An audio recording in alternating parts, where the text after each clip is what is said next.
Ameublement Tanguay en première ligne.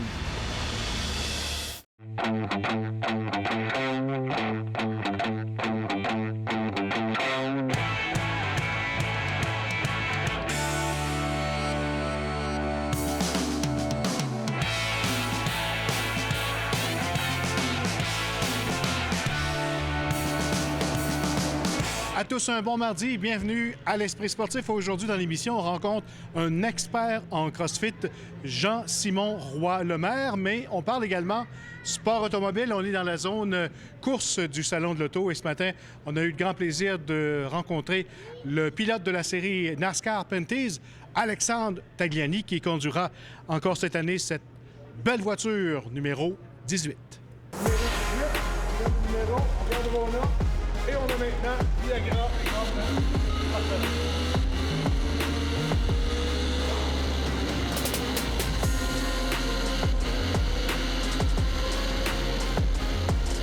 Alex Tagliani, bienvenue à l'Esprit sportif. Ah, merci.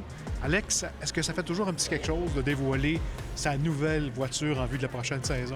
Ouais, honnêtement, c'est un peu le même feeling quand tu arrives à une course. La première pratique que tu fais le vendredi devant les spectateurs qui sont là. Je crois qu'il y a ce petit côté émotionnel aussi parce que dévoiler une marque, comme par exemple Viagra, qui est une marque emblématique au Canada, qui vient de célébrer son 20e anniversaire. Pour un pilote, comme on sait dans la course automobile, c'est toujours d'avoir des partenaires et de pouvoir mettre toutes les pièces du puzzle ensemble puis de dévoiler la voiture numéro 18 qui va représenter Rona, Viagra, Saint-Hubert, des marques comme Andy Transport et Chevrolet 440. Pour moi, c'est d'avoir réussi. C'est d'avoir gagné. La première étape, c'est de pouvoir participer à la série avec tous les partenaires. Tagliani will bring them up across the line and the green flag is out. Tu reviens en pleine forme parce que l'an passé, si on fait un retour en arrière, ça n'a pas été facile comme saison pour toi. Ça n'a vraiment pas été clean. On abordait la saison 2019 avec beaucoup d'espoir parce qu'on venait de finir 2018 en deuxième au championnat. Et puis là, écoute, je suis allé faire du vélo de montagne. On est allé voir les parents de ma femme en Australie. Je me casse 3 côtes. Je commence la saison avec des douleurs dans les côtes. Puis je finis pas la saison. Je manque les 3 dernières courses parce que j'ai eu une myocardite virale. Donc, c'était vraiment pas clean. Alors, juste de pouvoir... puis je ris parce que je veux juste comme passer une saison en santé. Puis si on réussit de passer une saison en santé, on devrait être bien. Contact in turn 10. Tagliani out to the wall. Il y a eu une course à Mosport qui a été un peu crève-cœur parce qu'on s'est fait sortir au dernier virage. Oh, problems for Tagliani, and that was TJ Renomato in the 0-2. Il y a eu la course du Grand Prix de Trois-Rivières où j'essayais de gagner ma 3e épreuve d'affilée, donc 2017, 2018 et 2019. Et puis, il y a eu une petite bévue d'un des retardateurs. Et puis, j'ai perdu la course contre LP à ce niveau-là. Tu sais, quand tu regardes les performances de l'équipe, quand même, on était en bataille avec le top 3 championnat pendant la saison. Puis aussi, quand on devient un peu pas content d'une 2e place, ça prouve vraiment qu'on veut vraiment tout le temps rester en avant. T'sais. Donc, 2 premières et une 2e dans les 3 dernières années au Grand Prix de Trois-Rivières, c'est quand même pas mauvais comme moyenne. Mais plus on est compétitif, plus on en veut. Puis c'est le produit de la série NASCAR avec la compétitivité qu'il y a avec tous les pilotes. Alors, on espère pouvoir relever le défi encore une fois en 2020. Encore cette saison, tu feras un passage dans la région, à l'autodrome Chaudière. Oui, l'autodrome, c'est assez spécial parce que c'est une piste qui est pas facile, une piste très unique qu'on a au Québec, avec quand même pas mal d'inclinaisons qui donne un bon spectacle.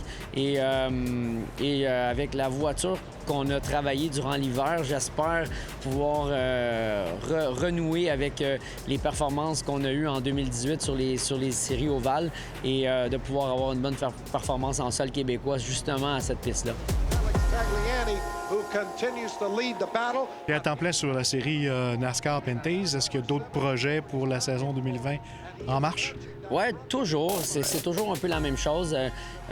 Deux séries différentes aussi, donc en plus de la série NASCAR. Par contre, depuis 2018, je l'ai dit, je veux vraiment donner le maximum de temps à la série NASCAR Canada. Je pense que les commanditaires qui sont avec moi le méritent. Et puis, c'est une question de respect aussi pour eux. Alors, en autant qu'il n'y ait pas de conflit, si je suis capable de m'insérer dans d'autres catégories en même temps durant la saison, comme j'ai fait un peu dans les dernières années, on va continuer à le faire. Les gens qui viennent te voir ici, qui viennent voir ta voiture, peuvent également faire du simulateur. Alors, tu leur réserves une surprise pour les champions, là. Oui, avec l'appui du Grand Prix de Trois-Rivières, ils ont été assez gentils de s'impliquer dans cette compétition-là, un espèce de concours. Donc, à chaque jour, on va prendre le meilleur temps du simulateur et puis à la fin du salon, on va tirer parmi les meilleurs pour venir avec moi dans une loge VIP. Donc, une expérience exclusive au Grand Prix de Trois-Rivières au mois d'août pendant la course NASCAR. Merci et bon week-end au salon. Bonne saison. Merci beaucoup. Merci.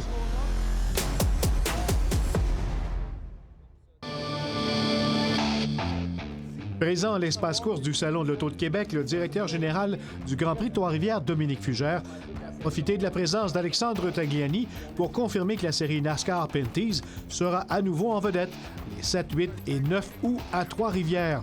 Un duel entre plusieurs pilotes québécois sera assurément au rendez-vous. Puis ce qui est le fun, c'est que la série a un paquet de pilotes québécois. On a perdu l'Autodrome Saint-Eustache parmi les événements québécois, mais on ajoute le circuit ICAR, un circuit routier, là où les frères Dumoulin, Andrew Ranger, justement, Simon Dion vient, Alex, sont très, très compétitifs. Puis ce qu'on aime, c'est d'avoir justement une variété de pilotes qui peuvent se battre sur le circuit routier, sur les ovales. Restez là après la pause du sport automobile. On passe au CrossFit.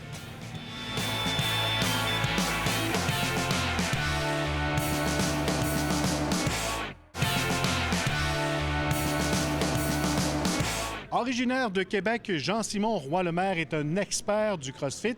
Il est d'ailleurs l'un des meilleurs au Canada. Il revient de compétitions internationales à Miami et Dublin. Il se prépare présentement pour ses deuxièmes CrossFit Games d'été en carrière. Jonathan Fournier l'a rencontré pour nous.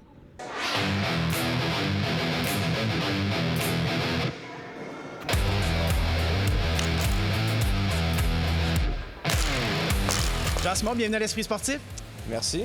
Comment le CrossFit est arrivé dans ta vie? L'entraînement, pour toi, ça a-tu toujours été un naturel? En fait, oui, j'ai commencé à m'intéresser à l'entraînement. Là, je devrais, de très jeune âge, vers à peu près 13-14 ans, j'ai commencé à toucher à l'entraînement. Puis, en fait, j'ai commencé à faire des sports d'équipe plus le football. Donc, l'entraînement a toujours fait un peu partie de ma vie, la discipline, les routines, etc., etc. Puis le CrossFit est rentré un peu là-dedans. Là, je dirais, j'ai commencé à regarder ça à la télé en 2013, 2014. J'ai commencé à être touché un peu dans mes off-season de football.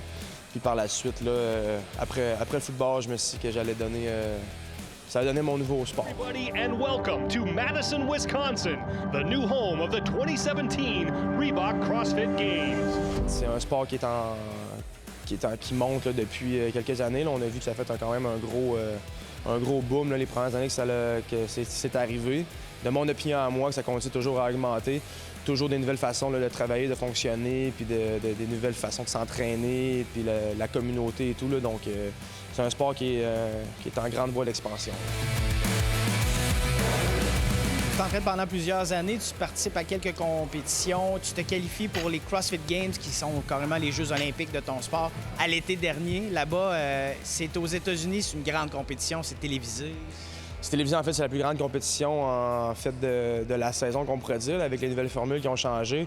Donc, en fait, c'est le show en fait, là, de l'année là, où est-ce qu'on veut participer. Donc, c'est là qu'on veut aller là, pour se mesurer au meilleur au monde. Tu as participé pour une première fois. À ce moment-là, ça n'a pas nécessairement été là, comme tu voulais. Non, vraiment pas. En fait, ça a été la première année de transition, là, des nouvelles formules et tout. Mon expérience aux Games s'est terminée assez tôt pour la première année, là, mais je m'attends à faire beaucoup mieux cette année. Le CrossFit, c'est très multidisciplinaire. Il faut être bon dans tout pour pouvoir performer. Est-ce que tu as une force? Est-ce qu'il y a quelque chose qui fait en sorte que ça t'aide un peu? Comme tu as dit, il faut vraiment être bon dans tout. Donc, j'ai été un petit peu plus gros, un peu plus massif. J'étais très fort, un petit peu moins rapide et agile là, sur mes mains ou peu importe, sur les mouvements gymnastiques. Donc, il a fallu un peu que je travaille là-dessus, faire une petite transition. Fait que je dirais qu'aujourd'hui, j'ai pas nécessairement de force et de faiblesse, donc quelque chose qui va me distinguer nécessairement d'un ou l'autre. Je dirais que je suis assez balancé comme athlète, là, mais qui reste toujours à avoir, là, toujours s'améliorer là, dans tout là, pour être bien balancé. Jean-Simon Roy-Lemaire est champion canadien de CrossFit en 2019. Il est classé 3e en 2020 au Canada, 8e au monde. Il est déjà qualifié pour les prochains CrossFit Games. Et là, je m'en vais très bientôt, la semaine prochaine, au Atlas Games. Donc, c'est à Montréal, donc à la maison. C'est une compétition là, qui est présente depuis quelques années, mais c'est la première fois qu'elle est sanctionnée. Donc, une opportunité là, d'avoir son billet pour les Games. Donc, ça va être le fun d'avoir une grosse compétition là, internationale à la maison. Donc, pas de voyage à prévoir et tout. Donc, simplement faire quelques heures de route et on est arrivé. Donc, c'est vraiment cool. Puis après ça, là, il va y avoir une décision à prendre là, si j'en fais peut-être une autre entre les Games et entre les Atlas et les Games. Donc, ça va être à voir après ça. Là. Pour être un bon athlète de CrossFit, ça prend beaucoup d'autodiscipline? Autodiscipline, oui, mais ça prend une certaine force mentale aussi. Les journées que ça nous tente moins de pousser, il faut quand même se challenger à ce niveau-là. Selon moi, c'est une des seules façons qui va nous amener justement à des niveaux supérieurs, surtout des niveaux comme lui où est-ce qu'il est rendu présentement. Là. Bonne force mentale. Est-ce qu'on a une culture du CrossFit ici à Québec? Moi, je connais des Alex Caron, des Alex Vigneault, des gens comme Caroline Rizin-Thibault, exemple, qui ont passé un peu même par ici. Culture, oui, quand même assez ancrée, je te dirais. De plus en plus, une belle communauté là, qui progresse vers le haut. Qu'est-ce qui est le plus dur? L'entraînement, bon, c'est tous les jours. L'alimentation au travers de ça, est-ce qu'il y a des points qui sont plus difficiles? Un point plus difficile pour moi dans les derniers temps, en fait, dans les dernières années, ça a été beaucoup la récupération. Donc, des fois, trop s'entraîner pour moi, pas assez récupérer. Donc, ça a été quand même un gros changement là, au niveau de ma préparation là, pour cette année. Donc, optimiser beaucoup là, ces aspects-là, récupération, le sommeil, la nutrition, là, puis vraiment s'assurer que le corps et l'esprit là, font tout le temps que un. Parce que c'est dur physiquement, mais c'est aussi très dur mentalement. Je dirais que c'est une game plus mentale là, que physique. Là. Jean-Simon Roy-Lemaire, merci et bonne saison de CrossFit. Bien, merci à vous et merci beaucoup pour l'opportunité.